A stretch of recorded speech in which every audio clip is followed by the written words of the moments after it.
The fighters of Ali bin Abi Talib Brigade say entering Al-Tadamu neighborhood in Syria is a dangerous journey. They walked us through this devastated area. It's yet another Damascus suburb that was part of the security crackdown by the army and security forces. It was shelled by artillery and jet fighters. The suburb also saw intense fighting with opposition rebels who say they are protecting the residents. Devastation and destruction after 4 days of continued bombardment. These wrecked buildings and empty streets were once full of life. Bombed buildings were turned into debris. I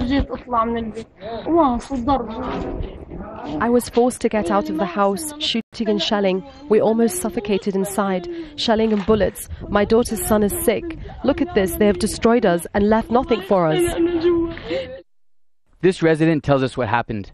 They said we will kill the men and rape the women. What do you think, ladies? We will rape you. I begged them for God's sake to leave us alone. Do not touch us. Then they left. Al-Tadamun suburb now seems completely deserted.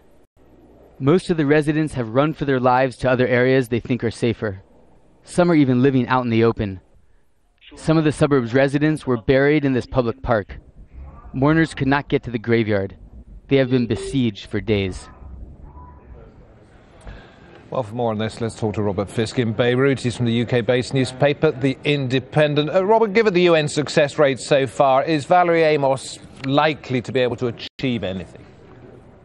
No, and I don't think the UN expects her to. I think these are just words. In fact, I think that the Syrian crisis or conflict has gone so far now that I doubt very much whether inside Syria what the Americans say, what the UN says, what the European Union says, what the Defense Secretary of the United States says, I don't think it matters anymore. I think the Syrian war is now going on, as both sides have said. The government talks about the battle for Syria.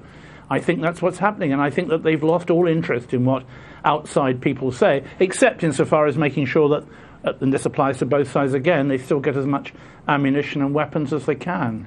All outside people, because the Organisation of Islamic Cooperation is talking about possibly kicking Syria out of its organisation, although Iran says, hang on a second here.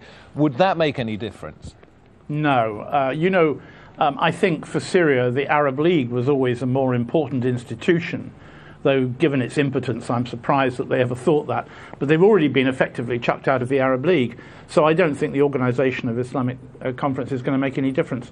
When you're involved in a conflict of this epic dimension, which is what we're seeing in Syria now, I don't think that whether you have a seat or another seat or don't have a seat as an institution, an international institution, I don't think it amounts to a hill of beans in Damascus or Aleppo.